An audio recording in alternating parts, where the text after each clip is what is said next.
Selamat malam, perkenalkan nama saya Marcanda Webri Sandi dengan NIM 058100369 akan mempresentasikan jawaban dari tugas 2 dasar-dasar penyuluhan. Jawaban nomor 1 ialah pengertian komunikasi secara umum dan dalam konteks penyuluhan, yaitu komunikasi secara umum adalah proses pertukaran informasi, pikiran, perasaan, atau pesan antara dua orang atau lebih melalui saluran tertentu agar terjadi pemahaman bersama, yaitu contohnya percakapan langsung antara guru dan murid. Yang kedua, presentasi di kelas tentang suatu materi. Dalam konteks penyuluhan, komunikasi adalah proses penyampaian informasi, pengetahuan, dan keterampilan dari penyuluh kepada sasarannya, yaitu petani ataupun masyarakat, untuk mengubah sikap dan perilaku sehingga produktivitas usaha tani dan kesejahteraan meningkat. Contohnya yaitu penyuluhan langsung di balai desa tentang teknik budaya padi organik. Yang kedua, penyuluhan via media elektronik tentang perlindungan hama terpadu. Manfaat cyber extension dalam kegiatan penyuluhan. Cyber extension sendiri adalah pemanfaatan teknologi internet dan media digital dalam kegiatan penyuluhan. Beberapa manfaatnya: 1. Jangkauan luas dan efisien. Penyuluhan dapat menjangkau petani di daerah terpencil tanpa batas waktu.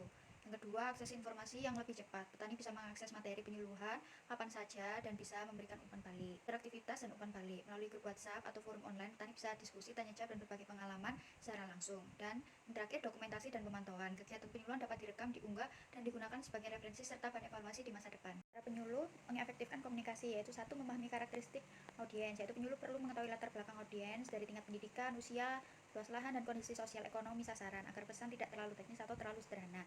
Yang kedua, menggunakan bahasa yang sederhana dan kontekstual. Hindari istilah teknis yang berlebihan, gunakan bahasa daerah atau istilah yang sudah dipakai sehari-hari oleh petani. Memanfaatkan media dan metode yang sesuai dengan tanya jawab, diskusi kelompok, demonstrasi, media cetak maupun media digital agar pesan lebih mudah dipahami. Yang keempat, memberikan contoh nyata dan praktik dan memberi umpan balik dan evaluasi contoh di lahan nyata dengan kunjungan ke petani sukses atau praktik langsung di lahan kelompok tani dan evaluasi singkat agar penyuluh dapat memperbaiki cara penyampaian dan memastikan pesan agar benar-benar tersampaikan.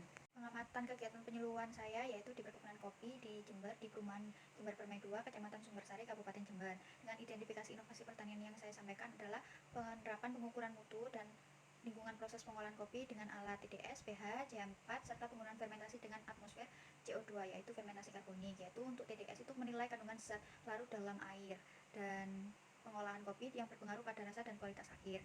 Untuk pengukuran pH itu untuk mengontrol tingkat keasaman air atau larutan fermentasi sehingga fermentasi dapat berjalan dengan optimal. Yaitu untuk pengukuran metana J4 itu untuk pemantauan emisi gas dari limbah cair atau proses anaerobik sehingga dapat dimanfaatkan untuk keberlanjutan lingkungan. Dan fermentasi menggunakan CO2 yaitu fermentasi karbonik itu dikontrol dalam tangki kedap udara untuk menghasilkan kopi dengan karakter wine-like yang lebih tinggi dan aromanya lebih kuat dan rasa yang lebih seimbang. Adopsi inovasi pada sasaran petani atau kelompok pengolah kopi. Berdasarkan pengamatan, banyak petani atau kelompok tani di Jember masih berada pada tahap pengetahuan atau persuasif, yaitu tahap percobaan atau trial terhadap inovasi ini, yaitu keterbatasan alat, keterbatasan modal, dan pengetahuan teknis tentang pengaturan parameter fermentasi. Beberapa petani juga sudah mencoba fermentasi karbonik dalam skala kecil untuk menguji rasa dan permintaan pasar sehingga sesuai dengan tahap percobaan atau trial.